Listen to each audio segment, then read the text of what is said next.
المذبذبین الميامین لا سیما علی الامام المنتظر والحجۃ الثانی عشر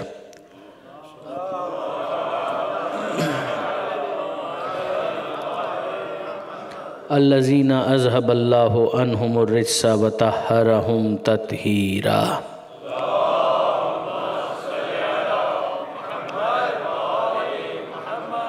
واللعنۃ الدائمۃ الباقیۃ علی اعدائہم اجمعین من یوم ظلمہم الی قیام یوم الدین۔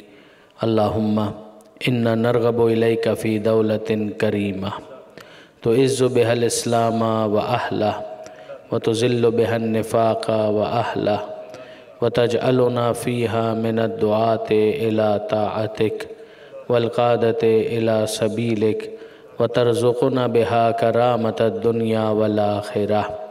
رب اشرح لی صدری ویسر لی امری واحلل عقدۃ من لسانی یفقہوا قولی واجعلنی خالصا لوجہک الکریم یا اللہ۔ صلوات علی محمد وآل محمد۔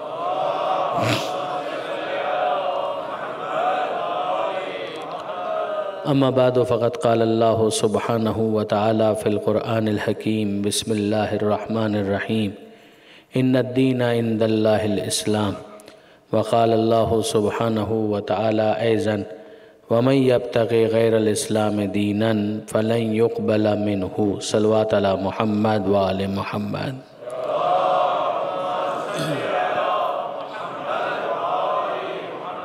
برادران عزیز، موضوع مجالس خصوصیات اسلام۔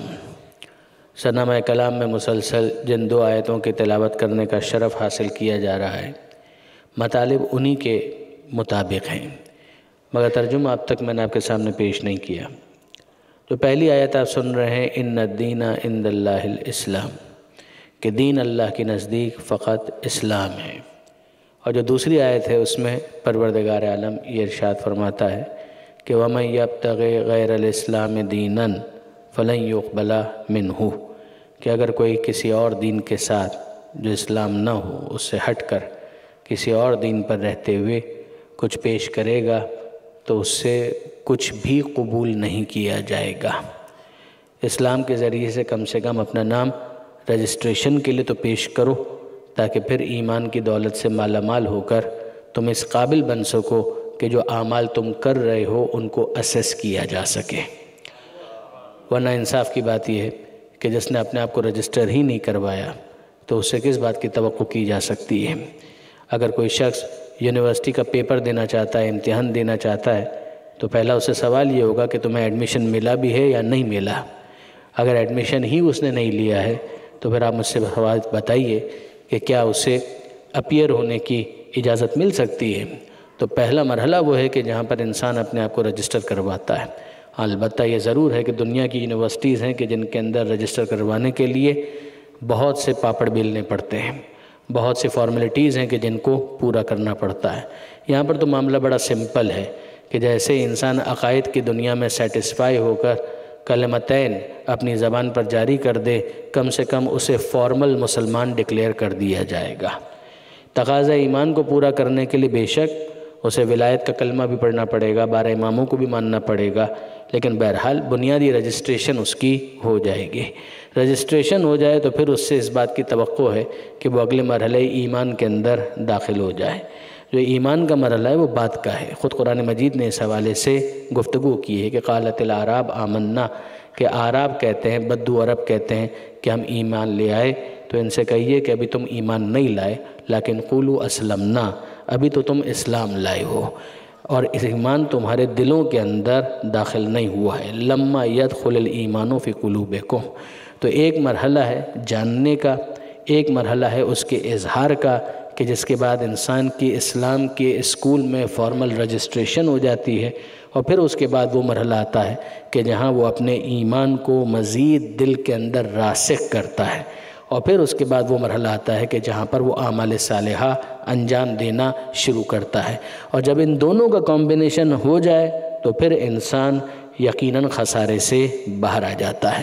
یہ وہ مرحلہ ہے کہ جس کی ہمیں قرآن مجید کا سورہ والعصر اور دوسری بہت ساری آیتیں ہیں کہ جو رہنمائی کرتی ہیں، مگر سورہ والعصر اس حوالے سے بہت ڈیسائسو ہے، پریسائز بھی ہے، کمپریہنسو بھی ہے، کہ جہاں پروردگار عالم نے یہ ارشاد فرمایا کہ والعصر ان الانسان لفی خسرن، کہ یہ وقت جو گزر رہا ہے، یہ گزرتا ہوا وقت اس بات کی گواہی دے رہا ہے۔ پروردگار عالم نے قسم کھائی ہے۔ قسم کھانے کا مطلب ہی یہ ہوتا ہے کہ اس کو ہم گواہ کے طور پر پیش کر رہے ہیں کہ یہ ہمارا وٹنس ہے، یعنی اس کو دیکھو تو تمہیں یہ بات سمجھ میں آ جانی چاہیے۔ پروردگار عالم کا کہہ دینا کافی ہے، مگر آپ غور فرمائیے کہ پروردگار عالم خود قسم کھا رہا ہے کہ والعصر، یہ گزرتا ہوا وقت یہ اس بات کی گواہی دے رہا ہے۔ کس بات کی گواہی دے رہا ہے؟ کہ ان الانسان لفی خسرن، کہ جتنے انسان ہیں وہ سب کے سب خسارے میں ہیں۔ خسارے کا مطلب کیا ہے؟ خسارے کا مطلب یہ ہے کہ جو کیپٹل آپ کے پاس تھا اس کو آپ نے پراپرلی انویسٹ نہیں کیا۔ اگر اس کو پراپرلی انویسٹ کر دیا ہوتا تو پھر خسارہ کیوں ہوتا؟ یعنی آپ غور فرمائیے، یہ جو گزرتا ہوا زمانہ جس کی قسم کھائی جا رہی ہے، اس کا مطلب کیا ہے؟ کہ یہ ہر انسان کے پاس ایک کیپٹل ہے جو پروردگار عالم نے دیا ہے کہ you are supposed to invest it in a better way, کہ جس کے ذریعے سے تمہیں بہتر ریٹرن مل سکے، تم اس کے ذریعے سے فائدہ حاصل کر سکو۔ لیکن اگر تم نے صحیح طرح سے انویسٹ نہیں کیا تو ہوگا کیا؟ جو تمہارا کیپٹل ہے وہ شرنک ہوتا چلا جائے گا، وہ ڈائلیوٹ ہوتا چلا جائے گا۔ فخر الدین رازی نے اپنی تفسیر کبیر کے اندر اس کو سمجھانے کے لیے بہت اچھی ایک مثال دی۔ اس نے کہا کہ یہ آیت، اس میں جو قسم کھائی گئی ہے والعصر، کہ یہ زمانے کی قسم، یہ پیرشیبل آئٹم ہے۔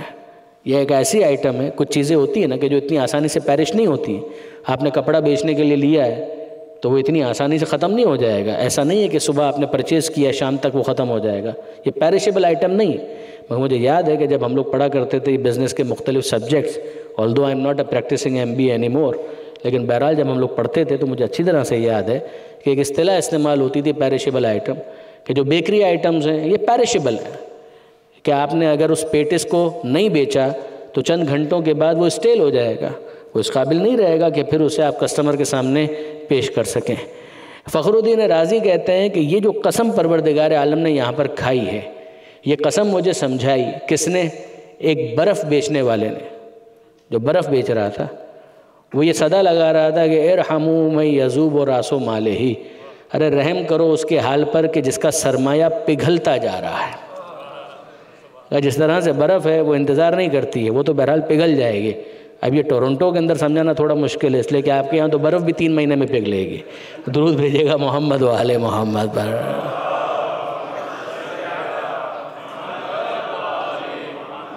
اور مسئلہ یہ ہے کہ میں جس علاقے سے آیا ہوں تو وہاں پر تو برف باری کا کوئی کانسیپٹ ہی نہیں ہے، بارش بھی کبھی کبھی تبرکن ہو جاتی ہے۔ کراچی کی میں بات کر رہا ہوں، مجھے یاد ہے شاید مشتاق احمد یوسفی صاحب نے کسی جگہ پر، وہ جو مزاح نگار بہت معروف ہیں، انہوں نے ایک لکھا اور بالکل صحیح لکھا کہ ایسی ہے برادران عزیز کہ ہم لوگ جب بچپن میں اسکول کے اندر پڑھا کرتے تھے کہ 4 موسم ہوا کرتے ہیں، جس کے اندر سردی بھی ہے، گرمی بھی ہے، خزاں بھی ہے، بہار بھی ہے، ونٹر، سمر، فال اور اسپرنگ۔ تو ہم لوگ سوچا کرتے تھے کہ یہ 4 موسم کیا ہوتے ہیں۔ مشتاق احمد یوسفی نے لکھا اپنی کتاب کے اندر کسی جگہ پر کہ کراچی کے 2 ہی موسم ہیں، گرمی اور بہت زیادہ گرمی، تیسرا کوئی موسم آتا ہی نہیں۔ اور تبرکن کبھی ٹھنڈ آ جاتی ہے، کبھی بارش آ جائے تو آ جائے، ورنہ یہ کوئی چینج ہونے والا معاملہ ہے نہیں، ایک بڑا کانسٹنٹ ویدر ہے۔ تو بہرحال اس کے بینیفٹس بھی ہیں، میرٹس بھی ہیں، ڈی میرٹس بھی ہیں۔ تو ہم لوگ سوچا ہی کرتے تھے کہ یہ بہار کیا ہوتی ہے، یہ خزاں کیا ہوتی ہے، وہ پت جھڑ۔ تو یہ کبھی کینیڈا وینیڈا آتے ہیں یا اسلام آباد اگر ہم لوگ جاتے ہیں دوسرے شہروں کے اندر تو پھر پتہ چلنا شروع ہوا کہ اچھا اس کو کہتے ہیں، ورنہ ایک ہوتا ہے سننا اور ایک ہوتا ہے دیکھنا۔ تو آپ خود جانتے ہیں کہ یقین کی بھی 3 قسمیں ہیں، ایک علم الیقین ہے، ایک عین الیقین ہے، ایک حق الیقین ہے۔ تو جو علم الیقین ہے وہ پڑھنے سے آ جاتا ہے، عین الیقین دیکھنے سے آتا ہے، لیکن حق الیقین ہے کہ جب انسان اس کو فیل کرتا ہے۔ تو یہ برف باری والا بھی معاملہ ایسا ہی ہے کہ کتابوں میں ہم پڑھا کرتے تھے کہ فلاں جگہ پر برف پڑتی ہے، اور پھر آنکھوں سے دیکھنے کا جب تک معاملہ ہوا تو کبھی یوٹیوب پر دیکھ لیا، کبھی ٹی وی پر دیکھ لیا، لیکن یہ کہ وہ دیکھنا کہ جس کو آنکھوں سے دیکھنا کہتے ہیں وہ اس شہر میں جا کر احساس ہوتا ہے۔ اور پھر وہ حق الیقین کی منزل ہے کہ جہاں انسان بغیر جیکٹ کے اور بغیر کسی سویٹر کے برف باری کے اندر نکل جائے تو پھر اسے پتہ چلتا ہے کہ وہ گرمی والا موسم کتنا اچھا ہوتا ہے۔ درود بھیجیے محمد و آل محمد پر۔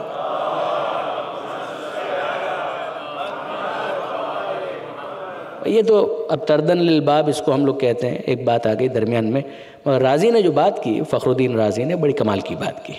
اس نے کہا کہ اس آیت کا مطلب مجھے اس برف والے نے سمجھایا کہ وہ صدا لگا رہا تھا کہ ارحموا من یذوب راس مالہ، کہ رحم کرو اس پر کہ جس کا کیپٹل پگھل رہا ہے، کہ اگر تمہیں برف خریدنی ہے تو خرید لو، اگر تم نہیں خریدو گے تو یہ برف میرا انتظار نہیں کرے گی.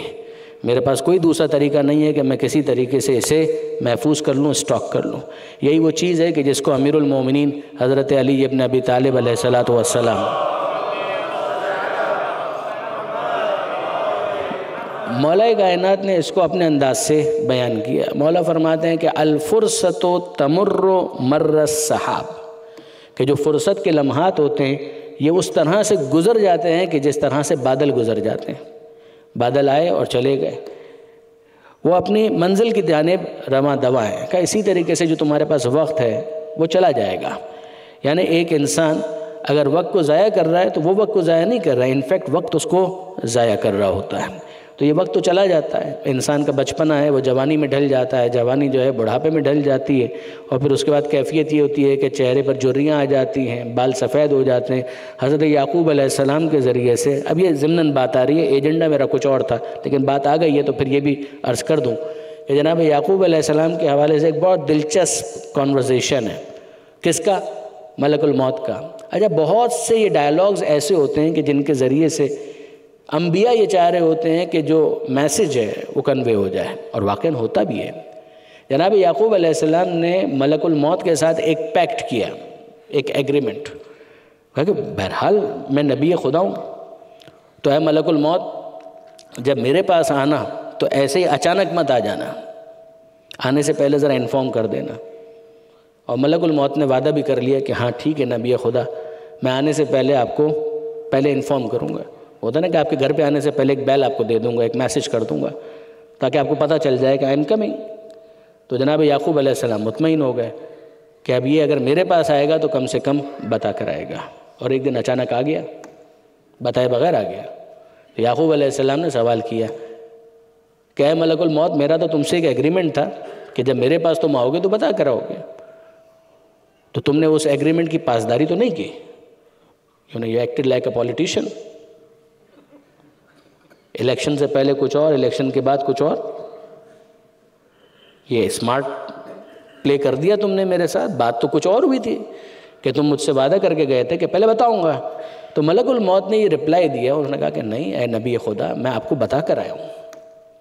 اور بتا کر آئے ہو تو کیا مطلب؟ میرے پاس میسج کیوں نہیں آیا؟ یعنی آج کے زمانے میں ہم یہ کہیں کہ میرا موبائل خراب ہو گیا تھا، کیا چکر تھا، سگنل نہیں آ رہے تھے، واٹ واز رانگ؟ ملک الموت نے کہا کہ نہیں نبی خدا، میں بالکل آپ سے صحیح کہہ رہا ہوں، میں آپ کو بتا کر آیا تھا. اور آپ کو کیا، میں تو سب کو بتا کر آتا ہوں. عام طور پر میں سب کو بتا کر آتا ہوں. یہ تشریح میری ہے کہ عام طور پر میں سب کو بتا کر آتا ہوں. اور کیا مطلب؟ کہ اے نبی خدا آپ ذرا دیکھیے اور چیک کیجئے پہلے آپ کا معاملہ کیا تھا اور اب آپ کا معاملہ کیا ہے. پہلے آپ جوان تھے، اب آپ بوڑھے ہو چکے ہیں. پہلے آپ کے بال سیاہ تھے، اب آپ کے بال سفید ہو چکے ہیں. پہلے آپ کے چہرے پر جھریاں نہیں تھے، رنکلز نہیں تھے، اور اب جھریاں اور رنکلز موجود ہیں. پہلے آپ کے دانت سلامت تھے، اب دانتوں میں سے کچھ ٹوٹ چکے ہیں. پہلے آپ کی کمر سیدھی تھی، اب آپ کی کمر جھک چکی ہے. یہ تمام تر تبدیلیاں جو آپ کے وجود کے اندر آ رہی ہیں، یہ تبدیلیاں نہیں ہیں، میرا پیغام ہے کہ میں آ رہا ہوں. یہ میری طرف سے میسج ہے کہ آئی ایم کمنگ. یہ چہرے پر جھریاں نہیں تھی، یہ میرا میسج تھا. یہ بالوں کا سفید ہونا نہیں تھا، یہ میرا ٹیکسٹ میسج تھا، واٹس ایپ تھا کہ میں آ رہا ہوں. تو اب اس کے ذریعے سے تمام انسانوں کو یہ پیغام دیا گیا ہے. میں نے پہلے بھی یہ کہا تھا، میں پھر ریپیٹ کرتا ہوں، کوئی آپ سے یہ نہیں کہہ رہا کہ آپ اپنے بڑھاپے کو جلد دعوت دیجئے، ورنہ خضاب کو سنت نہ قرار دیا گیا ہوتا. اپریشیٹ کیا گیا ہے کہ انسان اپنے آپ کو مینٹین کرے، ایکسرسائز کرے، اپنی ہیلتھ کا خیال رکھے، اسے ہی کرنا چاہیے. مگر سوال صرف اتنا ہے کہ وہ اپنے آپ کو مینٹین کرے فار واٹ، کس لیے؟ تاکہ وہ اپنی لائف کو پرولونگ کر سکے، تاکہ جو اس کی زندگی ہے وہ کوالٹی آف لائف بھی بہتر ہو. بالکل یہ اسے کرنا چاہیے، لیکن سوال سارا یہ ہے کہ اس انرجی کے بعد اس نے کرنا کیا ہے. کچھ ایسا کرنا ہے کہ جس کے نتیجے میں وہ اس اسٹیٹمنٹ سے باہر آ سکے، ان الانسان لفی خسر. یہ جو ایک اسٹیٹمنٹ تھا، ایک جنرل بات جو کی گئی تھی کہ زمانہ بہرحال گزر رہا ہے اور اس بات کی گواہی دے رہا ہے کہ ان الانسان لفی خسر، کہ تمام کے تمام انسان خسارے میں، سب کے سب. Without any exception. نہیں، ایکسیپشن ہے. اور کچھ کوالٹیز یہاں بیان کر دی گئی کہ اگر یہ کوالٹیز تم اپنے اندر پیدا کرتے چلے جاؤ گے تو ہم یہ مان لیں گے کہ تم نے اپنے آپ کو خسارے سے اور لاس سے باہر کر دیا. اور وہ کیا چیزیں ہیں؟ وہ وہی 4 چیزیں جو یہاں پر بیان کی گئیں. ان میں 2 ہی چیزیں ہیں کہ جن کو ہائی لائٹ کیا گیا، پھر باقی جو 2 چیزیں ہیں وہ یقیناً اسی کی آف شوٹ ہیں. ارشاد ہوتا ہے اِلَّا الَّذِينَ آمَنُوا. پہلی وہ چیز جو تم سے مانگی گئی ہے وہ یہ ہے کہ تم ایمان تو لاؤ. جب تمہارے پاس زندگی ہے تو یہ کیسی زندگی ہے کہ جس نے زندگی دی ہے اسی کی طرف تمہاری توجہ نہیں ہے؟ یہ کیسی زندگی ہے؟ اگر اس منعم کی طرف نعمتوں کو استعمال کرنے کے بعد بھی تم متوجہ نہیں ہوتے، منعم یعنی نعمت دینے والا، وہ جس کی طرف سے وہ باؤنٹیز آ رہی ہیں، وہ بلیسنگز آ رہی ہیں، اگر اس کی طرف تم متوجہ نہیں ہوتے ہو تو اس کا مطلب یہ ہے کہ تم ایمان سے فارغ ہو، تمہارا ایمان نہیں ہے.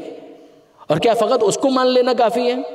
یقین جانیے برادران عزیز، اگر صرف اس کو مان لینا کافی ہوتا تو ابلیس کو مومن ہونا چاہیے، کافر نہیں ہونا چاہیے. بہت توجہ کیجئے گا، میں یقیناً کچھ کہنا چاہ رہا ہوں. غور فرمائیے گا کہ اگر صرف خدا کو مان لینا کافی ہوتا تو کیا ابلیس خدا کو نہیں مانتا تھا؟ آگے بڑھیے. صرف قیامت کو مان لینا کافی ہوتا تو کیا ابلیس قیامت کو نہیں مان رہا تھا؟ اس نے یہ کہا ہے کہ مجھے قیامت تک کی مہلت دے. جس رب کو میں اور آپ مانتے ہیں، ابلیس اسی پروردگار سے مخاطب ہے. رب کہہ کر مخاطب کر رہا ہے، مائی لارڈ کہہ کر مخاطب کر رہا ہے. قرآن مجید کی آیتیں ہیں. پروردگار عالم نے واضح طور پر ان ڈائلاگز کو پریزرو کیا ہے، ریکارڈ کے لیے محفوظ کیا ہے. وہ خدا کو بھی مانتا ہے اور وہ قیامت کو بھی مانتا ہے. ایسا نہیں ہے کہ وہ خدا کو نہیں مان رہا، ایسا نہیں ہے کہ وہ قیامت کو نہیں مان رہا، مگر وہ کس چیز کا انکار کرتا ہے؟ وہ تجھے ماننے کے لیے تیار ہوں، تو جس کو منوائے گا اس کو ماننے کے لیے تیار نہیں ہوں.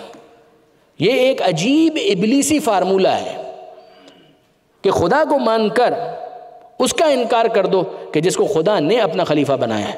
اور میں آپ کی خدمت میں اصول دین کا خلاصہ عرض کروں جس کو آپ ایمان سے تعبیر کرتے ہیں. یاد رکھیے گا برادران عزیز، ایمان یا اصول دین اس کا مطلب کیا ہے؟ اس کا مطلب یہ ہے کہ اس کو مانو. بہت توجہ کیجئے گا. عقائد، اصول دین، بلیف، ایمان، فیتھ، ان سب کا خلاصہ کیا ہے؟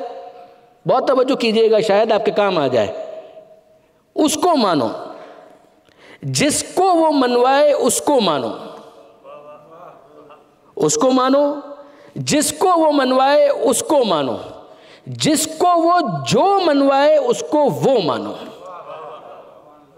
واپس سنیے گا، اس کو مانو، جس کو وہ منوائے اس کو مانو، جس کو وہ جو منوائے اس کو وہ مانو، جتنوں کو منوائے اتنوں کو مانو. یہ اصول دین کا خلاصہ ہے. اس کو مان لو اور اس کو ماننے کے بعد جس کو وہ منوائے اس کو مانو. اور پھر یہ بھی دیکھ لو کہ وہ کس کو کیا منوانا چاہتا ہے. جس کو وہ رسول منوائے اس کو رسول مانو، جس کو وہ نبی منوائے اس کو نبی مانو، جس کو وہ ولی منوائے اس کو ولی مانو. آپ غور فرمائیے برادران عزیز. اور پھر وہ والی بات کہ جتنوں کو منوائے اتنوں کو مانو. ہمیں 12 پر کیا اصرار ہے؟ 12 کیوں؟ 12,000 کیوں نہیں؟ ہمیں کوئی تکلف نہیں. 12,000 ہوتے ہم 12,000 کو مانتے، 5,000 ہوتے ہم 5,000 کو مانتے، 5 لاکھ ہوتے ہم 5 لاکھ کو مانتے، 40 ہوتے 42 ہوتے ہم ان کو مانتے. ہمیں اس پر کوئی ضد نہیں ہے کہ کتنوں کو ماننا ہے. ہمیں تو صرف اس بات کا سوال کرنا ہے کہ اے پروردگار تو کتنوں کو منوانا چاہتا ہے. وہ خود کو ایک منوانا چاہتا ہے، ہم نے اس کو ایک مانا. وہ جس کو رسول منوانا چاہتا ہے اس کی رسالت کا ہم نے کلمہ پڑھا. اور اگر اس نے کہا کہ 12 کو امام مانو تو ہم 12 کو امام مانیں گے. اگر وہ 5 کو پنجتن منوائے گا تو 5 کو مانیں گے. وہ 14 کو معصوم منوائے گا تو ہم 14 کو مانیں گے. درود بھیجئے محمد و آل محمد.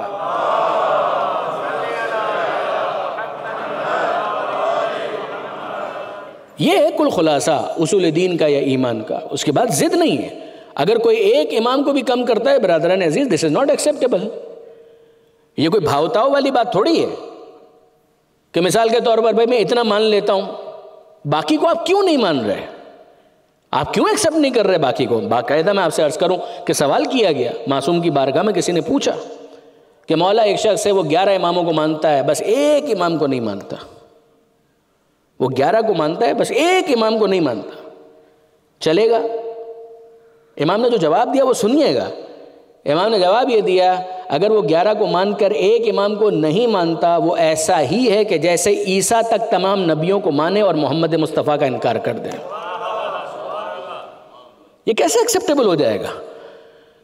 ابلیس کے کیس کو پھر اسٹڈی کیجئے اور بہت توجہ کے ساتھ اسٹڈی کریں کہ وہاں پر ایشو کیا ہے۔ میں ہے پروردگار تجھے ماننے کے لیے تیار ہوں مگر آدم کو ماننے کے لیے تیار نہیں ہوں۔ پروردگار عالم نے اسے قبول نہیں کیا۔ پروردگار عالم کا تبصرہ ہے ابا واستکبر وکان من الکافرین، اس نے انکار کیا، اس نے تکبر کا مظاہرہ کیا، وکان من الکافرین، اور وہ کافروں میں سے تھا۔ میں پھر کہہ رہا ہوں کہ اگر آپ کو ایگزسٹنس کی بات کرتے ہیں، بے شک اگر کوئی خدا کا بھی منکر ہے، کو ایگزسٹنس اس کے ساتھ بھی ہونا چاہیے، پیسفل کو ایگزسٹنس اس کے ساتھ بھی ہونا چاہیے، یقیناً ہونا چاہیے۔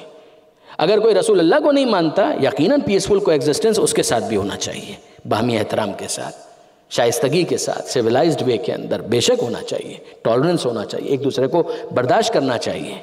اگر کوئی شخص امامت کو بھی نہیں مانتا تو ہم وہاں پر بھی وہ صد نظر رکھتے ہیں، ہم کسی کو برداشت کرنے کی بات کرتے ہیں، بالکل کرتے ہیں، ٹالرنس کی بات کرتے ہیں، مگر آپ یہ تو نہ کہیں کہ قیامت میں اور آخرت کے اندر جو نجات ہے وہ اس کے لیے بھی ہے کہ جس کے عقائد کے اندر نقص پایا جاتا ہے، جس کا ایمان ناقص ہے، اور وہ خود اس کا ذمہ دار ہے۔ یعنی مارک مائی ورڈز، اگر کوئی ایسا ہے کہ جس تک پیغام ہی پورا نہیں پہنچا ہے تو بات الگ ہے، اس کے تو پھر ہم اور آپ ذمہ دار ہیں کہ پیغام اس تک پورا کیوں نہیں پہنچا۔ وہ دعوت دینے کی ذمہ داری تو پھر آپ کی اور میری ہے، وہی امر بالمعروف اور نہی عن المنکر، وہ بھی شائستگی کے ساتھ، مگر وہ ذمہ داری تو ہے۔ دیکھیے برادران عزیز، نہج البلاغہ کے اندر بالکل اختتام پر اگر آپ آ جائیں، کلمات قصار، یعنی میرے نوجوان دوستوں کے لیے عرض کر رہا ہوں کہ جو اس کا پہلا حصہ ہے وہ خطبات کا، سرمنز کا، پھر اس کے بعد لیٹرز، مکتوبات، سیکنڈ جو اس کا حصہ ہے، پھر اس کے بعد جو تھرڈ سیکشن ہے وہ ہے کلمات قصار، ون لائنر، جس میں کچھ بڑے بھی ہیں، 2-3 لائنز بھی ہیں، بعض ایک آدھ صفحے کے بھی آپ کو مل جائیں گے، مگر اس کے بالکل اینڈ میں اگر آپ آئیں، اراؤنڈ 500 امیر المومنین کے وہ pearls and jewels of wisdom جو تیسرے سیکشن کے اندر ہے، اس کے بالکل اینڈ میں اگر آپ آئیں گے تو ایک عجیب جملہ امیر المومنین نے لکھا ہے کہ جو ہلا دیتا ہے، ہلانے کے لیے کافی ہے۔ امیر المومنین فرماتے ہیں خدا نے اس وقت تک جاہل سے سیکھنے کا وعدہ نہیں لیا جب تک عالم سے سکھانے کا وعدہ نہیں لیا۔ لرزہ طاری ہو جائے، انسان کے ہاتھ کانپنے لگے کہ امیر المومنین کیا فرما رہے ہیں، مگر کہا مولا کائنات نے، بالکل کہا۔ آپ غور فرمائیے برادران عزیز اس نقطے کی طرف کہ ذمہ داری اس کی ہے کہ جس کے پاس علم، جتنا علم اس کے پاس ہے۔ اگر ایک شخص ایسا ہے کہ وہ دین کا کام کرنا چاہتا ہے، دین کی معلومات ہی اس کے پاس نہیں ہے، علم ہی اس کے پاس نہیں ہے، تو وہ نقصان کرے گا، تب تو وہ نقصان کرے گا۔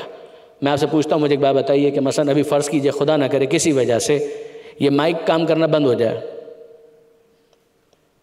آپ کو اگر معلوم ہے کہ اس مائک کے اندر کیا پرابلم ہے تب تو آپ اٹھیے، لیکن اگر آپ کو پتہ ہی نہیں ہے کہ اس کے اندر کیا پرابلم ہے، یہ کیسے ٹھیک ہو سکتا ہے، اور اگر آپ یہاں پر آ کر اس کو صحیح کرنے کی کوشش کریں گے تو صحیح نہیں کریں گے اور خراب کریں گے۔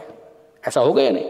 جو والنٹیئرز ہیں وہ کہیں گے کائنڈلی کم کول ڈاؤن، تھوڑا انتظار کریں، ہم ابھی اس کو کریکٹ کرتے ہیں۔ یہی وہ چیز ہے کہ جو دین کے معاملے میں ہے کہ اگر کوئی دین کا کام کرنا چاہتا ہے تو دین کے انداز سے تو کرے، جس طریقے سے دین چاہتا ہے اس طریقے سے اس کام کو انجام دیا جائے۔ پہلی چیز جو بیان کی گئی وہ ہے ایمان، کہ ایمان لے آؤ، اور پھر اس کے بعد کہا گیا وہ عمل الصالحات، پھر کرو اعمال صالحہ، وہ اعمال کے جو صالح ہیں، اتنی صلاحیت تو ان کے اندر ہو کہ جو پروردگار عالم کی طرف بلند ہو سکے۔ آپ غور فرمائیے کہ ایمان کے بعد اعمال صالحہ کو رکھا گیا، اور یہ تعبیر بھی کتنی حسین ہے۔ وہ کہا گیا کہ صاحب جڑیں ہیں اصول دین، شاخیں ہیں، برانچز ہیں فروع دین۔ جس طریقے سے درخت کی جو جڑیں ہیں وہ زمین کے اندر ہوتی ہیں، نظر نہیں آتی ہیں، اسی طریقے سے ایمان جڑوں کی طرح سے انسان کے دماغ اور دل کے اندر گہرا ہوتا چلا جاتا ہے۔ اور جب آپ شاخوں کی بات کرتے ہیں، برانچز، وہ نظر آتی ہیں، وہ برانچز جو ہیں وہ نظر آتی ہیں۔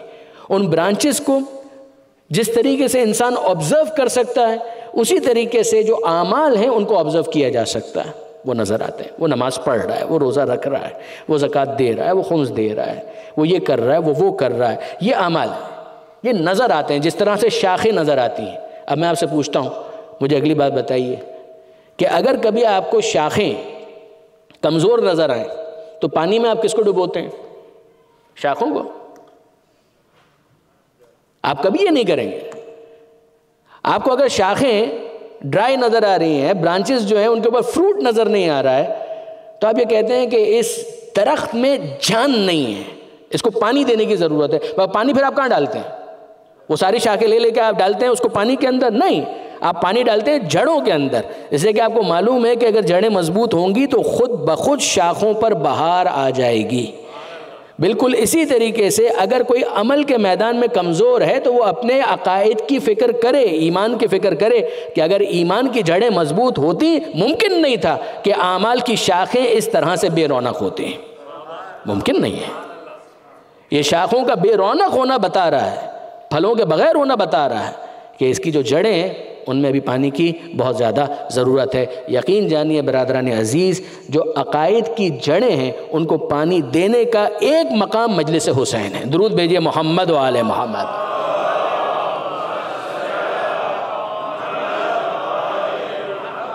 کہ اگر کمزوری ہے تو توانائی آ جائے، اور اگر توانائی ہے تو یہ اور بھرپور توانا ہو جائے تاکہ اور بہتری اس کے اندر آ سکے. اتنا سا معاملہ ہے.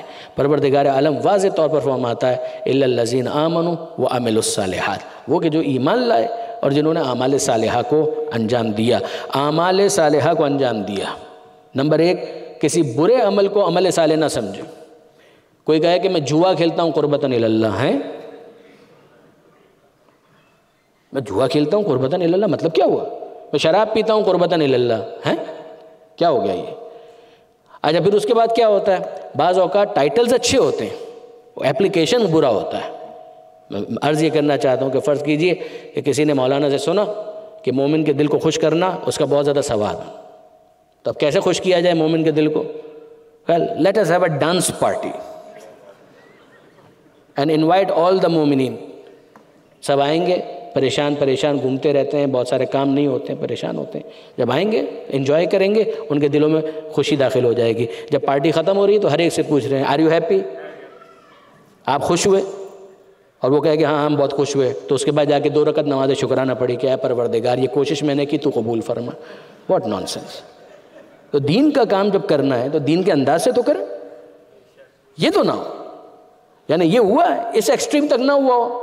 مگر آپ غور فرمائیے کیا آپ کے علم میں نہیں ہے؟ یعنی یہ ظاہر ہے کہ نسبتاً جو صاحبان مطالعہ ہیں وہ اکثر اس بات سے واقف ہوتے ہیں. آپ کے ذہن میں ہے ایک شخص ہے وہ پریشان تھا، کسی نے اس کو کہہ دیا تھا کہ مکہ کے اندر پیاز بہت بکتی ہے. یقیناً آپ نے سنا ہوگا. شہید آیت اللہ مرتضیٰ مطہری نے اپنی ایک کتاب کے اندر اس سے بہت زیادہ استدلال کیا ہے، اس کو شاہد کے طور پر پیش کیا ہے کہ ایک شخص پریشان بیچارہ گھوم رہا ہے. میں پیاز لے کر آیا، کسی نے مجھے کہا تھا وہی پیرشیبل آئٹم، اگین پیاز کب تک بچے گی؟ کسی نے اس کو کہہ دیا کہ مکہ کے اندر پیاز کی کمی ہے، ڈیمانڈ اینڈ سپلائی گیپ ہے. وہ لے کر آ گیا پیاز، اور یہاں پہ کوئی خریدنے کے لیے تیار نہیں، کوئی منہ لگانے کے لیے تیار نہیں. اور وہ پہنچے ان حضرت کے پاس جن کا نام کیا لوں، اور کہا کہ صاحب میں اس طرح سے پریشان ہو گیا ہوں، پیاز کا پورا اسٹاک تو لے کر آ گیا ہوں، کوئی خریدنے کے لیے تیار نہیں. کہا کہ بے فکر رہو، ایک مسلمان بھائی کی مدد کرنا یہ تو میرا دینی فریضہ ہے. کیسے؟ اے لوگوں سمعتم من حبیبی رسول اللہ، اے لوگوں سنو، میں نے اپنے حبیب رسول خدا سے سنا ہے کہ من اکل بصل اکا فی مکہ وجبت لہ الجنہ، جو اکا کی پیاز مکہ میں کھائے گا اس کے لیے جنت واجب ہے. پیاز تو بک گئی، لوگ دوڑے، لوگوں کو یہ شارٹ کٹ چاہیے ہوتا ہے. سم ٹائمز اٹ از، بعض چیزیں جو پیغمبر نے خود بیان کی ہیں وہ اپنی جگہ سلمنا، لیکن یہ چیزیں جو فیبریکیشن اس کا آپ کیا کریں گے؟ یہ ہوا من اکل بصل اکا فی مکہ وجبت لہ الجنہ. میں نے اپنے حبیب رسول خدا سے خود ہی سنا اپنے کانوں سے کہ جس نے اکا کی پیاز مکہ میں کھائی اس کے لیے جنت واجب ہے. پیاز تو ساری بک گئی، دین کدھر گیا؟ وہ کہے کہ میں نے ایک بہت بڑا سوشل ورک کیا ہے، اس بیچارہ کا اسٹاک جو تھا وہ خراب ہو جاتا. یہ دین اس طریقے سے پریکٹس ہوتا ہے، یہ دین کے ساتھ مذاق ہے. آنیسٹلی اسپیکنگ اگر آپ دیکھیں یہ دین کے ساتھ مذاق ہے، کھلواڑ ہے. مگر یہ ہوا تاریخ کے اندر بہت سی ایسی چیزیں آپ کو مل جائیں گی. قربتاً الی اللہ جب حدیثیں گڑھی جاتی ہیں تو یہی ہوتا ہے. دیکھیے برادران عزیز، 2 الگ الگ چیزیں ہیں، ایک ہے ایمان اور دوسرا ہے عمل. بے شک عمل اسسمنٹ کی منزل پر آتا ہی اس وقت ہے کہ جب ایک انسان مومن ہو. میری بات پر غور کیجئے گا اور اینالائز کیجئے گا. میں آپ سے نہیں کہتا کہ رش کریں کنکلوژن کی طرف، مگر سوچئے گا. بات یہی ہے. خاص طور پہ جو میرے نوجوان دوست ہیں وہ میرے ایڈریسی ہیں، مخاطب ہیں، جتنے بھی یہاں پر ہیں. زیادہ تر تو یہاں پر بزرگان تشریف فرما ہے، مگر الحمدللہ نوجوان بھی محفوظ ہاتھوں میں ہیں،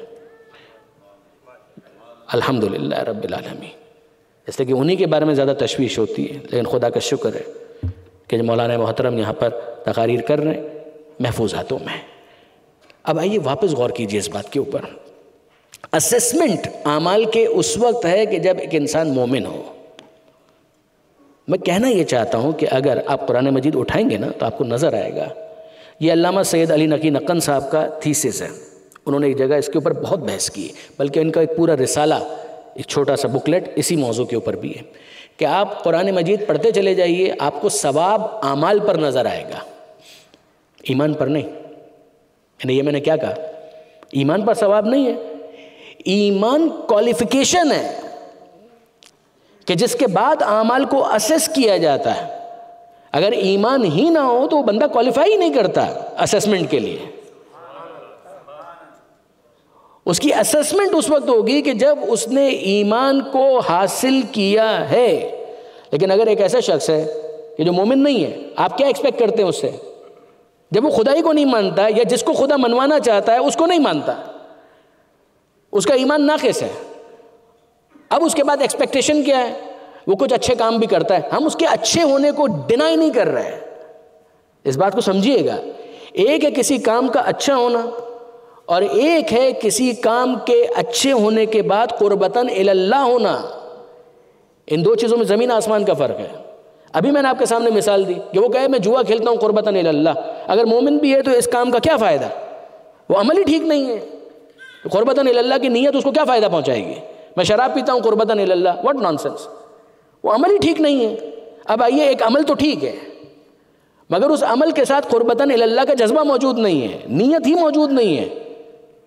جب یہ کام خدا کے لیے ہوا ہی نہیں ہے تو خدا سے ثواب کی امید کس بنیاد پر کی جا رہی ہے؟ ممکن ہے کہ یہ کام اچھا ہو، کسی نے اسپتال بنوایا، گڈ ڈیڈ، وی اپریشیٹ. مگر جب یہ کام قربتاً اللہ نہیں ہوا ہے تو پھر ثواب کی توقع کس بات پر ہے؟ اب آگے بڑھیے اور ایک مثال کے اوپر غور کیجئے گا. میں آپ کو ایک کتاب ریفر ضرور کروں گا، عدل الہی، ڈیوائن جسٹس، جو اس کا انگلش ٹرانسلیشن ہے آیت اللہ شہید مرتضیٰ مطہری علی اللہ مقامہ. ماسٹر پیس، پڑھنے سے تعلق رکھتی ہے. اس کتاب کا اردو ٹرانسلیشن بھی اویلیبل ہے، انگلش ٹرانسلیشن بھی اویلیبل ہے. اصل کتاب انہوں نے فارسی میں لکھی تھی. اس کے اندر انہوں نے اس کے اوپر پوری بحث کی ہے. اب میں آپ سے ایک سوال کرتا ہوں، ایک بات بتائیے. ابھی ہم نے جو مثالیں دی ان میں کیا ہے؟ ایک عمل غلط ہے، اگر اس کو صحیح نیت کے ساتھ بھی کیا جائے it's of no use. Correct, establish کیا بھی ہم نے یہ آپ کے سامنے. دوسری مثال میں نے آپ کے سامنے دی.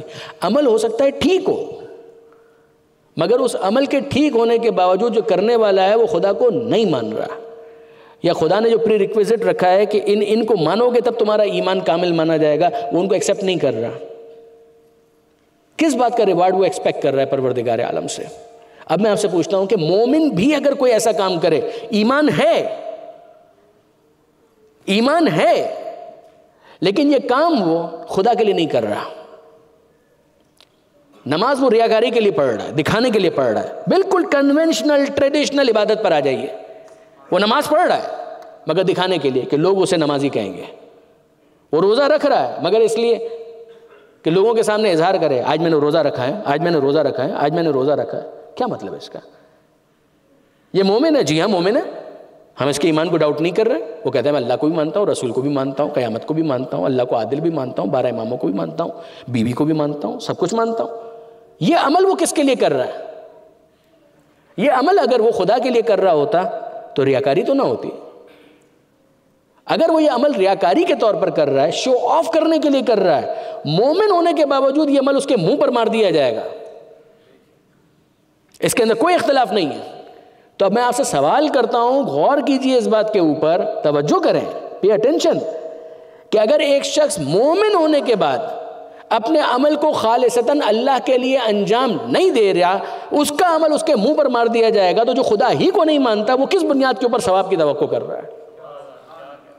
غور فرمائیے، جو پلورلزم کے نام پر جو دھوکہ دیا جا رہا ہے، میں اس کے حوالے سے یقیناً آپ کو متوجہ کرنا چاہوں گا کہ یہ ٹریش ہے۔ پھر کہتا ہوں، بار بار کہتا ہوں، تکرارن کہتا ہوں، پیسفل کو ایگزسٹنس سر آنکھوں پر۔ حبشہ میں جب مسلمانوں نے ہجرت کی تھی تو وہاں کے انوائرمنٹ کے اندر رہتے ہوئے انہوں نے پیسفل کو ایگزسٹنس کو ایکسیپٹ کیا تھا۔ مکہ کے اندر مشرکین کے درمیان آفینس سارا ان کی طرف سے تھا۔ مدینہ منورہ مائگریٹ کرنے کے بعد بھی اگر آپ جتنی بھی وارز ہیں ان سب کو اگر آپ دیکھ رہے ہیں تو وہاں پر بھی آپ کو آفینس نظر آئے گا ان کی طرف سے۔ یقیناً یہ لوگ ڈیفینڈ کر رہے تھے اپنے آپ کو، یہ صرف جینے کا حق مانگ رہے تھے کہ ہم کو جینے کا حق تو دو، جو ہماری بات ہے وہ کہنے کا حق تو ہمیں دو، اتنا جو ہمارا رائٹ ہے ایکسپریس کرنے کا وہ تو ہم کو دو، ہم کسی کو مجبور نہیں کرنا چاہتے ہیں، بس اتنا ہمیں موقع دو۔ دیکھیے برادران عزیز، اگر اتنا بھی حق نہ ملے تو پھر انسان کیا کرے گا؟ اگر آگے بڑھ کر کوئی حملہ کرے تو وہ ڈیفینڈ کرنے پر اپنے آپ کو مجبور ہوگا، یہ اس کا فنڈامنٹل رائٹ ہے جس کو ساری دنیا تسلیم کرتی ہے۔ تو ان تمام تر مثالوں کو اگر آپ دیکھیں گے تو میرے خیال میں بات کافی حد تک واضح ہو جائے گی کہ پروردگار عالم نے کیا مانگا اور کس چیز کو معیار قرار دیا۔ اور پھر اس کے بعد اگلی چیز ہے عمل الصالحات کے بعد کہ تواصوا بالحق و تواصوا بالصبر، حق کے ساتھ دوسروں کو بھی پیغام حق دو، وصیت کرو، نصیحت کرو، بتاؤ۔ جب تمہیں حق پتہ چل چکا ہے تو دوسروں کو بتاؤ، وتواصوا بالصبر، اور دوسروں کو بھی صبر کی نصیحت کرو۔ یہ کام حسین ابن علی نے بھی کیا، کربلا کے اندر بار بار کیا۔ مت بھولیے گا کہ امام مظلوم نے یہ کہا تھا کہ ارید ان آمر بالمعروف وانہی عن المنکر، میرا ارادہ ہے، میں چاہتا ہوں امر بالمعروف کرنا، میرا ارادہ ہے نہی عن المنکر کرنا۔ یہ ہمیشہ ہر ایک کو اچھا نہیں لگے گا، اسٹارٹ بالکل سافٹلی ہوگا، اس میں کوئی شک نہیں ہے، مگر آخری مرحلہ بھی آ سکتا ہے۔ آپ غور فرمائیے، امام مظلوم آپ کو اس پورے سفر کے اندر اکثر یہ کہتے ہوئے نظر آئیں گے، ہمیں جناب حر تک جانا ہے،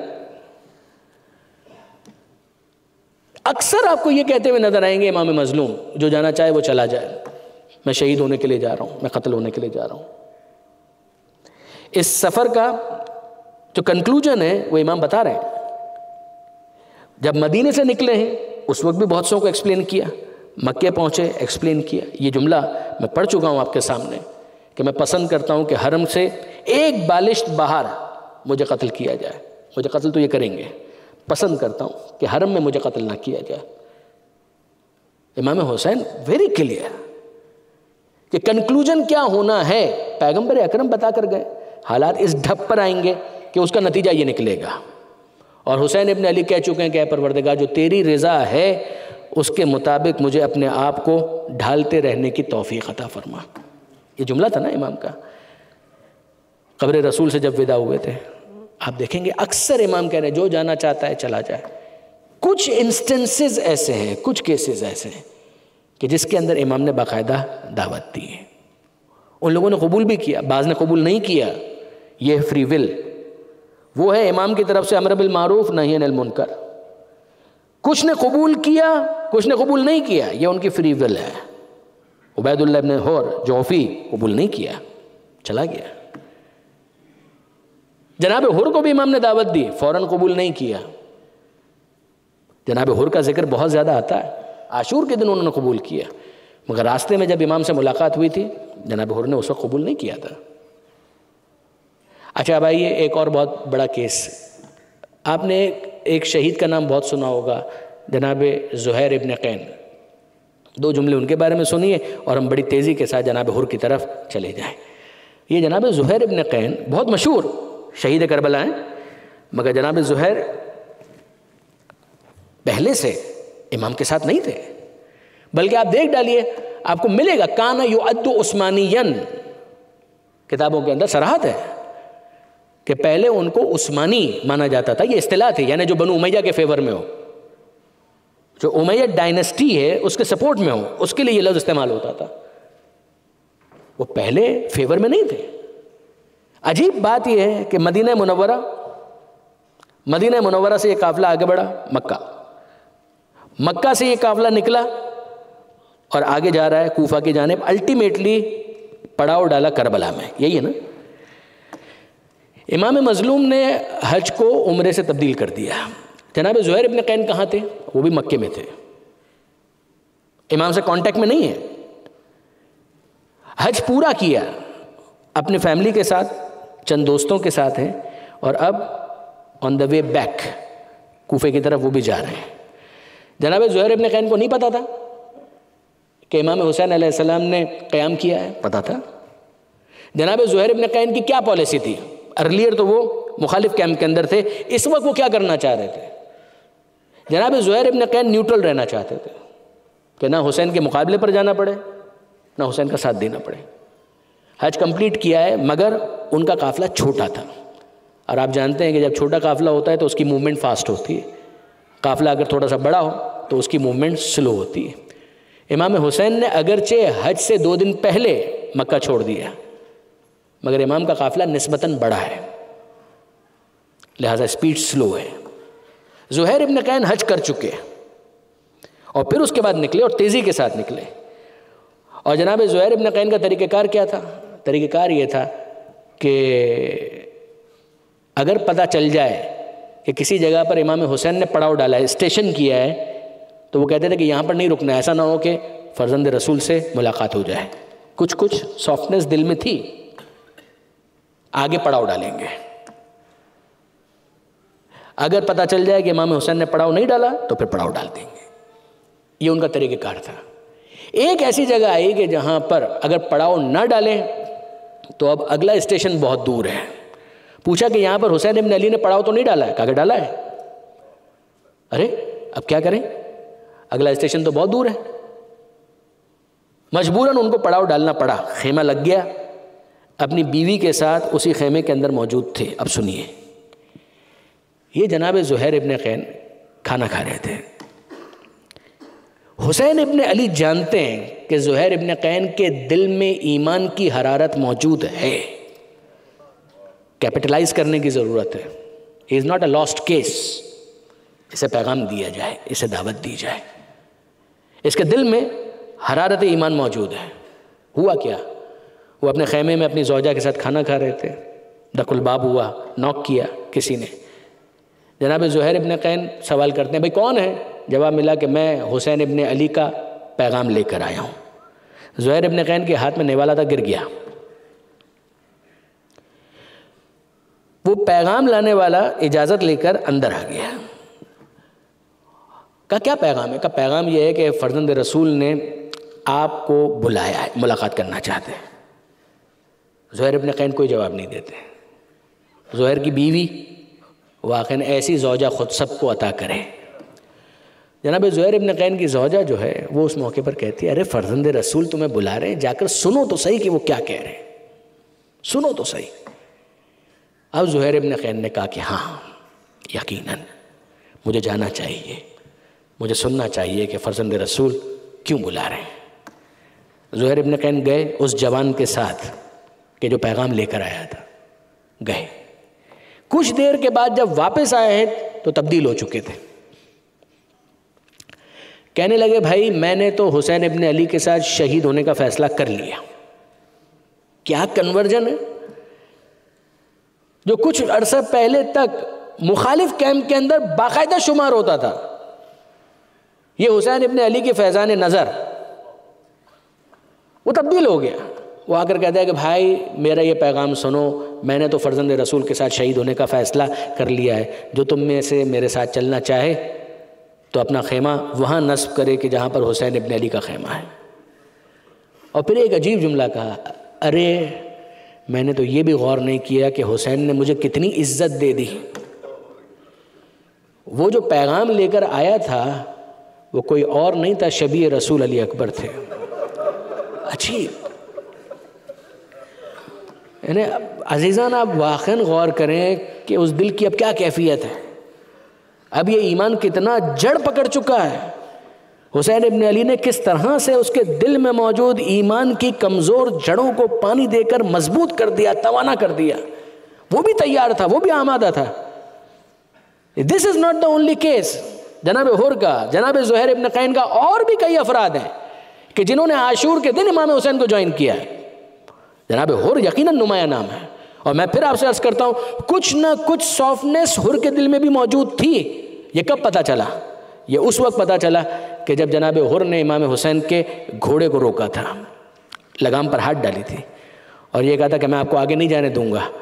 حسین نے کیا جواب دیا تھا؟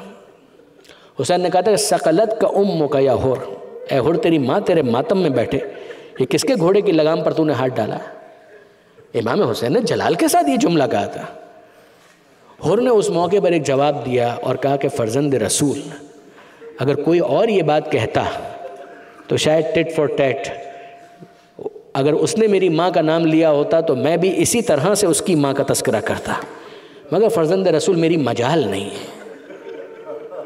آپ کی ماں وہ ہے کہ جس کا نام میں بغیر وضو کے لے بھی نہیں سکتا۔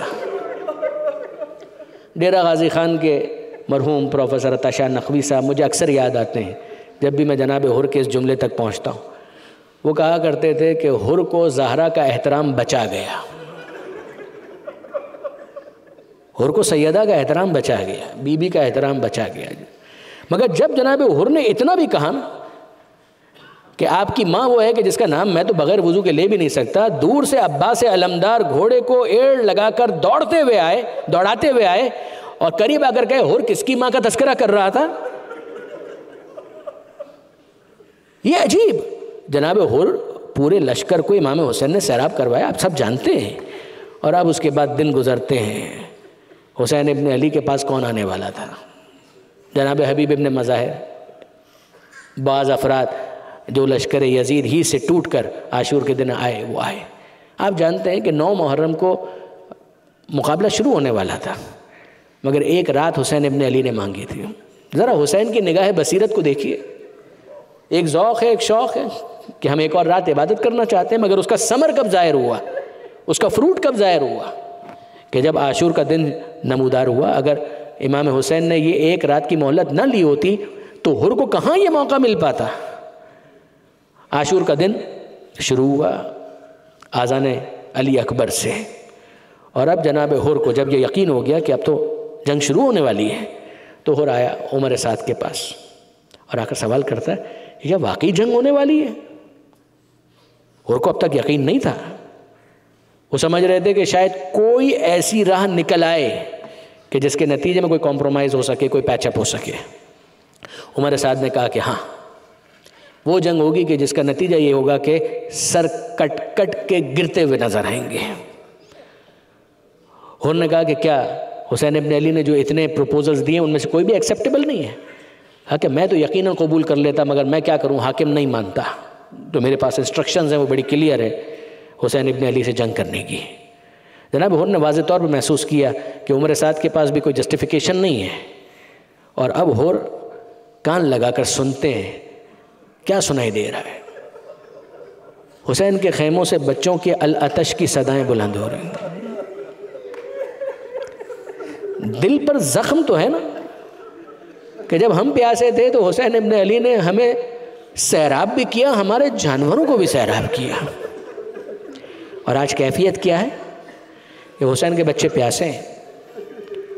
جناب حر نے اس موقع پر فیصلہ تو کر لیا تھا، اظہار نہیں کیا، کچھ دیر کے لیے تقیہ سے بھی کام لیا، اور پھر جب موقع دیکھا تو وہ آئے امام حسین کی طرف، اور اب جب حسین ابن علی کی طرف آ رہے تھے، اللہ اکبر، مولانا اظہر حسن زیدی صاحب کے الفاظ کا میں خلاصہ آپ کے سامنے پیش کر رہا ہوں۔ حسین ابن علی جانتے ہیں کہ کوئی میرا اپنا ہے کہ جو آ رہا ہے، ورنہ کیا مجال ہے کہ جناب حر کسی چیکنگ کے بغیر امام حسین تک پہنچ سکے، ناممکن ہے۔ مگر اب ہوا کیا، جناب حر کو دور سے آتا ہوا دیکھا، جناب حبیب ابن مظاہر اور دوسرے ساتھی صدا بلند کرتے ہیں، اے ہمارے دوستوں آگے بڑھ کر بنی ہاشم کو اپنے گھیرے میں لے لو، حر آ رہا ہے، کسی کو کوئی نقصان نہ پہنچا دیں۔ جناب ابو الفضل عباس نے کہا کہ اے بنی ہاشم کے جوانوں، امام مظلوم کو اپنی آغوش میں لے لو، اپنے پہرے میں لے لو، ایسا نہ ہو کہ کوئی حسین ابن علی تک پہنچ سکے، حر آ رہا ہے۔ اور امام کہتے ہیں کہ اے میرے ساتھیوں خبردار، کوئی تیر نہ چلائے، کچھ بھی نہ ہو، میرا اپنا دوست آ رہا ہے، کوئی اپنا ہے جو آ رہا ہے، اور تم لوگ یہیں ٹھہرو، میں خود استقبال کے لیے جا رہا ہوں۔ امام نے گھوڑے کو ایڑ لگائی، حر تک پہنچے. حر اپنے غلام کے ساتھ، اپنے ایک بیٹے کے ساتھ آ رہا تھا. امام جب قریب پہنچے تو حر نے کچھ نہیں کہا، صرف اتنا کیا، امام کو گھوڑے سے بھی نہیں اترنے دیا، بس آگے بڑھا، رکاب میں جہاں امام کے پیر تھے وہیں پر اپنا سر رکھ دیا اور ایک جملہ کہا، اخطأت یا ابن رسول اللہ، فرزند رسول مجھ سے بہت بڑا جرم ہو گیا، کیا میری معافی کی کوئی گنجائش ہے، کوئی سبیل، کیا مجھے معاف کیا جا سکتا ہے؟ امام حسین کہتے ہیں واقعاً یہ جملہ عجیب ہے. حسین کہتے ہیں بھائی حر، تمہیں میں نے بھی معاف کیا، میرے خدا نے بھی معاف کیا. عزیزوں کبھی سوچئے گا یہ ذمہ کون لے سکتا ہے؟ اپنا ذمہ تو انسان لے سکتا ہے کہ میں نے معاف کیا، مگر یہ ذمہ لینا میرے خدا نے بھی معاف کیا، یہ حسین جیسے کریم ہی کے بس کی بات ہے جو رسول سے منیت کی منزل پر ہو. میں نے بھی معاف کیا، میرے خدا نے بھی معاف کیا. ارے حر تم ویسے ثابت ہوئے کہ جیسا تمہاری ماں نے تمہارا نام رکھا تھا. انت کما سمت کا امک یا حر، تیری ماں نے تیرا نام بالکل صحیح رکھا تھا. حر آزاد، آج تو آزاد ہوا، یزید کی غلامی سے آزاد، ابن زیاد کی غلامی سے آزاد، اپنے نفس کی غلامی سے آزاد، عمر سعد کی غلامی سے آزاد. واقعاً اب تو اس میں بامسمہ ہو گیا. امام حسین نے یہ جملہ کہا. کیا جملہ تھا؟ بھائی حر.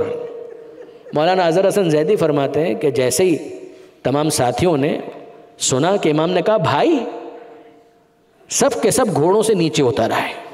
انہوں نے کہا کہ اب تو امام نے اپنا بھائی کہہ دیا، حسین کا بھائی زمین پر کھڑا ہو اور ہم لوگ گھوڑوں پر بیٹھے ہیں، کہ یہ تو بے ادبی ہے، ممکن نہیں ہے. سب کے سب نیچے آ گئے اور اب ایک ایک آتا ہے، آگے بڑھتا ہے اور جناب حر کو گلے لگا کر مبارکباد دیتا ہے. حبیب آتے ہیں، سینے سے لگاتے ہیں، حر مبارک ہو، اب تک تو یزیدی تھا، اب حسینی بن گیا. کیا بات ہے، مرحبا، کیا کہنے تیرے نصیب کے. جناب عباس علمدار نے علم کا پھریرا کھول دیا، اس کے سائے میں جناب حر کو لے لیا. کیا بات ہے، سبحان اللہ. یہ ساری باتیں ہو رہی تھی، مبارکباد کی صدائیں بلند ہو رہی تھیں. یہ آوازیں جب جناب زینب کے کانوں تک پہنچی، دیکھیں ایک کام باہر ہو رہا ہے، ایک کام خیمے کے اندر ہو رہا ہے. خیمے کے باہر سب مبارکباد دے رہے ہیں. جناب علی اکبر آگے بڑھے، جناب قاسم آگے بڑھے. جناب علی اکبر نے کہا چچا حر، جناب قاسم نے کہا چچا حر. جب حسین نے بھائی کہہ دیا تو اب علی اکبر کے لیے مناسب ہے نا کہ کہیں کہ چچا حر آپ کو مبارک ہو. جناب قاسم کہنا چچا حر آپ کو مبارک ہو. اور خیمے میں کیا ہو رہا ہے؟ جناب زینب نے اونو محمد کو بلایا. اے میرے بچوں ذرا دیکھو تو صحیح کہ یہ باہر کیا ماجرا ہے، یہ کس کو مبارکباد دی جا رہی ہے، کیسی مبارکباد دی جا رہی ہے. اونو محمد باہر گئے، واپس آئے، چھوٹے بچے ہی تو ہیں. وہ کہنے لگے اماں وہ جس نے راستہ نہیں روکا تھا، جس نے راستہ نہیں روکا تھا ہمارا، وہ اب ادھر آ گیا ہے، وہ ادھر آ گیا ہے، وہ بڑا نادم ہے. اور ماموں نے معاف بھی کر دیا اور ماموں نے اس کو بھائی بھی کہا ہے. یہ جملے جناب اونو محمد نے اپنی معصومیت سے کہے. اور جناب زینب کہتی ہیں کہ بچوں جب بھیا نے معاف کر دیا تو ایک کام تو کرو، تم بھی باہر جاؤ. ایک طرف تم کھڑے ہونا، محمد دوسری طرف تم کھڑے ہونا، حر کے دائیں اور بائیں، اور کہنا ماموں حر ہمارا سلام قبول کیجئے، اور آپ کے لیے پیغام یہ ہے کہ اماں آپ کو دعائیں دے رہی ہیں. اونو محمد خیمے سے باہر آئے، جناب حر کے قریب آئے، اپنا تعارف کروایا کہ ہم زینب کے لخت جگر ہیں، ہم زینب کے بیٹے ہیں. اور پھر کہا ماموں حر ہمارا سلام قبول کیجیے، اماں دعائیں دے رہی ہیں. حر نے یہ جملہ سنا اور چہرہ پیلا پڑ گیا. امام حسین سوال کرتے حر کیا بات ہے؟ کہا کہ مولا آپ نے تو معاف کر دیا، میں آپ سے توقع بھی یہ کر رہا تھا کہ آپ مجھے معاف کر دیں گے، مگر مولا بات یہ ہے کہ جب میں نے آپ کا راستہ روکا تھا نا تو میں نے خیمے سے جناب زینب کے رونے کی آواز سنی تھی. مجھے معلوم ہے میں نے بہت بڑا جرم کیا ہے، میں نے بیوی کو رلایا ہے. مولا کیا ایسا ہو سکتا ہے کہ آپ میری سفارش کریں اور شہزادی بھی مجھے معاف کر دیں؟ ایک دفعہ اپنے کانوں سے سننا چاہتا ہوں تاکہ پھر اطمینان کے ساتھ موت کی آغوش میں چلا جاؤں. امام حسین نے ہاتھ پکڑا، حر کو لیا، خیمے کے باہر کھڑا کیا اور خود خیمے کے اندر گئے اور زینب سے کہنے لگے زینب باہر حر کھڑا ہے، وہ معافی مانگنے کے لیے آیا ہے. اور کہو کیا کہنا چاہتے ہو؟ حسین خیمے کے اندر سے اور کہو کیا کہنا چاہتے ہو؟ اور حر کہتے ہیں کہ اے شہزادی آپ کو آپ کی ماں زہرا کی چادر کا واسطہ، اس گنہگار کو معاف کر دیجئے۔ جناب زینب کہتی ہیں ارے بھائی حر تم تو مجھے شرمندہ کر رہے ہو۔ عجیب ہے یہ کریم گھرانہ، وہ کہے کہ میں معافی مانگ رہا ہوں اور جناب زینب کہے بھائی حر تم تو مجھے شرمندہ کر رہے ہو۔ اچھا ایک بات سنو حر، میری ایک بات سنو، ظاہر ہے کہ کوئی اور موقع ہوتا، تم اپنے بن کر آئے ہو مہمان، تو میں تمہاری دعوت کرتی، تمہارے لیے دسترخوان بچھاتی، تمہیں پانی کا پوچھتی، لیکن حر میں کیا کروں کہ آج اتنی غربت ہے کہ زینب تمہیں کھانے کے لیے کچھ پیش نہیں کر سکتی، مگر حر ایک وعدہ ہے، بس اب یہ جملے سنیے، حر ایک وعدہ ہے، آج کے دن تو غربت ہے مگر ایک وعدہ ہے جب قیامت کا دن ہوگا تو میرے بابا کی حکومت ہوگی۔ یہ آج کی دعوت ادھار رہی، زینب وعدہ کرتی ہے کہ جنت میں تیرے لیے دسترخوان بچھائے گی۔ ہاں مگر حر ایک بات اور وہ یہ کہ اس دنیا میں زینب اتنا تو کر سکتی ہے نا کہ جب تم سب شہید ہو جاؤ گے تو اب تم بھائی ہو۔ زینب کا تجھ سے وعدہ ہے کہ اگر اس فوج بے حیا نے موقع دیا تو مقتل میں آ کر میں حسین کا ماتم بعد میں کروں گی، تیرا ماتم پہلے کروں گی۔ اور یہ سارے جملے سن رہے تھے، بس آخری بات، اور یہ سارے جملے سن رہے تھے اور اب وہ وقت آ گیا کہ حر نے کہا کہ مولا میرا دل چاہتا ہے کہ سب سے پہلے اپنی جان قربان کروں، مگر اس سے بھی پہلے میں چاہتا ہوں کہ اپنے بیٹے کو خاک و خون میں غلطہ دیکھوں۔ اور حسین کہتے ہیں کہ اور کوئی اور موقع ہوتا تو شاید میں اجازت نہ دیتا، مگر آج کسی کو پہلے جانا ہے کسی کو بعد میں جانا ہے، جاؤ میں نے اجازت دی۔ اور وہ وقت آیا، کچھ دیر کے بعد آیا مگر آیا وہ وقت کہ جب حر کا بیٹا میدان میں گیا، لڑا اور خوب جی بھر کر لڑا، جی جان سے لڑا، مگر وقت آیا کہ حر کا بیٹا گھوڑے سے زمین کے اوپر آیا، اور جب آیا تو اس نے اپنے بابا کو آواز دی یا بتا درکنی، بابا میری مدد کے لیے آئیے، میں زخمی ہو کر گر پڑا ہوں۔ اور حر نے فرزند رسول کی طرف دیکھا، میدان میں جانے کی اجازت طلب کی، حسین نے روک دیا۔ حسین کہنے لگے حر کہاں جا رہے ہو؟ کہا کہ مولا میرا جوان بیٹا مجھے آواز دے رہا ہے، اتنی اجازت تو دیجئے کہ میں جا کر اپنے جوان کا لاشا لا سکوں۔ حر نے کہا، حسین کہتے ہیں حر کبھی تم نے دیکھا ہے کہ بوڑھا باپ جوان کے لاشے پر گیا ہو؟ مہمان بھی تم میرے ہو، وہ جوان بیٹا بھی ہے، تم میں کہاں اتنی سکت اور ہمت ہے کہ تم جوان کا لاشا لا سکو؟ ارے کچھ دیر رکو، میں خود تمہارے جوان کا لاشا لے کر آتا ہوں۔ حسین گئے اور میدان سے حر کے جوان بیٹے کا لاشا لے کر آئے۔ بس ارباب عزا آپ کی طرف سے حسین کی خدمت میں اتنا جملہ تو بولنے کا حق بنتا ہے کہ اے فرزند رسول واقعاً آپ نے صحیح کہا کہ بوڑھا باپ کبھی جوان کا لاشا نہیں اٹھاتا، مگر جب کچھ دیر کے بعد آپ کا اکبر آپ کا جوان آواز دے گا تو کوئی یہ کہنے والا نہیں ہوگا کہ اے حسین تم بوڑھے باپ ہو، یہ جوان کا لاشا ہے، بوڑھا باپ کبھی جوان کا لاشا نہیں اٹھاتا۔ اے پیر مرد آپ ہی کو اپنے جوان کا لاشا اٹھانا پڑے گا۔ الا ولعنۃ اللہ علی القوم الظالمین وسیعلم الذین ظلموا ای منقلب ینقلبوا ماتم حسین۔